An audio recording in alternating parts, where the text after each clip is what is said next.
अभी हम लोग बात करने वाले हैं एनसीईआरटी क्लास 12 केमिस्ट्री के चैप्टर नंबर 2 का क्वेश्चन नंबर 2.5 के सोल्यूशन के बारे में। इस क्वेश्चन में जो है हम लोग को प्योर स्टेट में जो CHCl3 और CH2Cl2 का जो है प्योर स्टेट में जो वेपर प्रेशर है वो हम लोग को दिया हुआ है 200 और 115। तो हम लोग से पहला सवाल ये पूछा गया है कि जो हमारा सोल्यूशन तैयार होता है जिसमें कि 25.5 ग्राम ऑफ हम लोग CHCl3 लेते हैं और 40 ग्राम ऑफ CH2Cl2 लेते हैं, तो फिर उस सोल्यूशन का वेपर प्रेशर क्या होगा। तो हम लोग को पता है कि टोटल सोल्यूशन का जो होता है वेपर प्रेशर वो होता है इसके वेपर प्रेशर के बराबर प्लस, यानी कि पार्शियल प्रेशर ऑफ CHCl3 और पार्शियल प्रेशर ऑफ CH2Cl2। और पार्शियल प्रेशर हम लोग कैसे निकालते हैं, ये निकलता है P0 multiply by mole fraction of CHCl3 plus ये CHCl3 वाला है, फिर P0 इसका प्योर फॉर्म में वेपर प्रेशर यानी कि CH2Cl2 multiply by mole fraction of CH2Cl2। तो हम लोग को हर जगह में मोल, हम लोग को P0 इसका P0 और इसका P0 का तो वैल्यू पता है, क्वेश्चन में ही दिया हुआ है। तो हम लोग को यहाँ पे क्या फाइंड करना है, मोल फ्रैक्शन फाइंड करना है। तो मोल फ्रैक्शन के लिए सबसे ज़रूरी क्या है, नंबर ऑफ मोल्स। तो हम लोग सबसे पहले फाइंड करते हैं number of moles of CHCl3। तो number of moles of CHCl3 क्या हो जाएगा, given weight by molar weight. Given weight कितना है 25.5, मोलर वेट कितना हो जाएगा, एक कार्बन का 12 प्लस एक हाइड्रोजन का 1 प्लस क्लोरीन का होता है 35.5 मल्टीप्लाई बाई 3।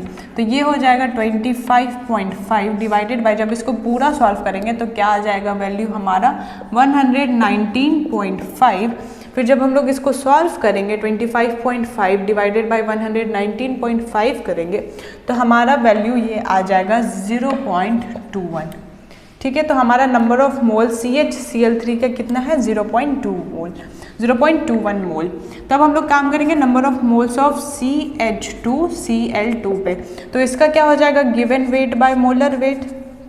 गिवन वेट इसका कितना है 40 डिवाइडेड बाय मोलर वेट कितना हो जाएगा, एक कार्बन का 12, दो हाइड्रोजन का 2 प्लस क्लोरीन, दो क्लोरीन है तो 35.5 मल्टीप्लाई बाई 2 जो कि हो जाएगा 40 डिवाइडेड बाई 85।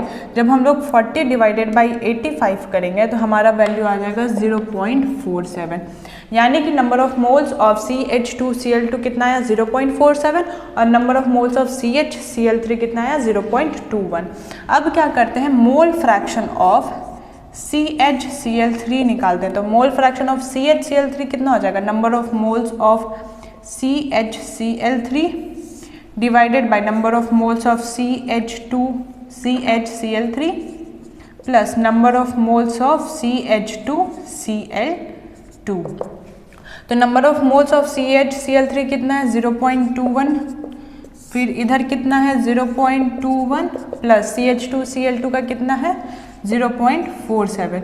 तो ये हमारा कितना हो जाएगा 0.21 डिवाइडेड बाय 0.21, ये 8 6 तो 0.28। तो मोल फ्रैक्शन ऑफ CHCl3 हमारा कितना आ जाएगा, जब हम लोग इसको डिवाइड करेंगे तो ये आ जाएगा हमारा 0.30 के अप्रॉक्स आएगा। ठीक है, अब हम लोग को पता है कि अगर हम लोग का एक कंपोनेंट का, अगर हम लोग का मोल फ्रैक्शन निकल जाता है सोल्यूशन का एक कंपोनेंट का, तो इसको अगर हम लोग मोल फ्रैक्शन, अगर हम लोग को जैसे अब किसका निकालना है, मोल फ्रैक्शन ऑफ CH2Cl2, तो 1 minus mole fraction of CHCl3 करेंगे तो हमारा इसका मोल फ्रैक्शन निकल जाएगा, क्योंकि सोल्यूशन में जितने कंपोनेंट है उसके मोल फ्रैक्शन को मिला के 1 ही आता है।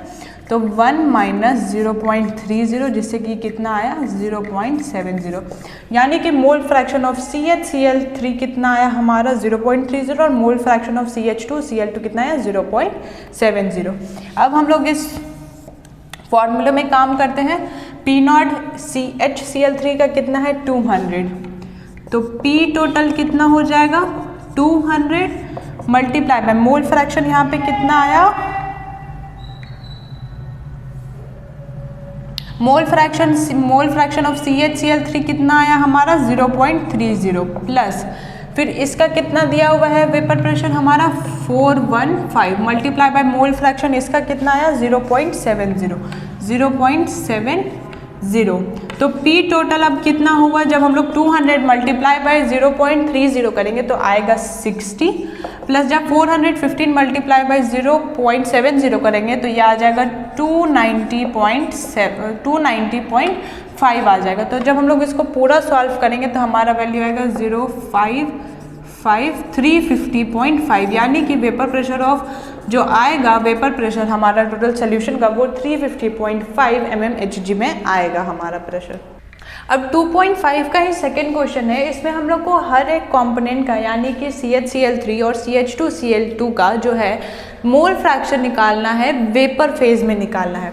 तो मोल फ्रैक्शन अगर हम लोग को वेपर फेज में निकालना है तो वो हमारा कैसे निकलता है, देखिए जैसे मोल फ्रैक्शन हम लोग को निकालना है वेपर फेज में CHCl3 का ही, तो वो क्या हो जाएगा, जो पार्शियल प्रेशर हमारा निकलता है, पार्शियल प्रेशर इसका जो कि हमारा कितना आया था, पार्शियल प्रेशर 60 डिवाइडेड बाय फिर टोटल जो सोल्यूशन का था उससे डिवाइड कर देंगे, टोटल जो सोल्यूशन का प्रेशर आया उससे अगर हम लोग डिवाइड कर देंगे तो हमारा वेपर फेज में जो है उस कंपोनेंट का मोल फ्रैक्शन आ जाएगा, यानी कि partial pressure of CHCl3 divided by total solution vapour pressure of total solution. तो जब इसको डिवाइड करेंगे तो हमारा वैल्यू आएगा 0.17 का, यानी कि वेपर फेज में जो मोल फ्रैक्शन होगा CHCl3 का वो है 0.17। उसी तरह मोल फ्रैक्शन ऑफ CH2Cl2 करेंगे तो इसका जो पार्शियल प्रेशर आया था, पार्शियल प्रेशर कितना आया था 290.5 डिवाइडेड बाय टोटल सोल्यूशन का जो वेपर प्रेशर था वो था 350.5। तो जब हम लोग इसको डिवाइड करेंगे तो हमारा वैल्यू आएगा 0.82, यानी कि CH2Cl2 का जो मोल फ्रैक्शन होगा वेपर फेज में वो होगा 0.82। तो सेकेंड नंबर का जो आंसर होगा वो 0.17 और 0.82 होगा।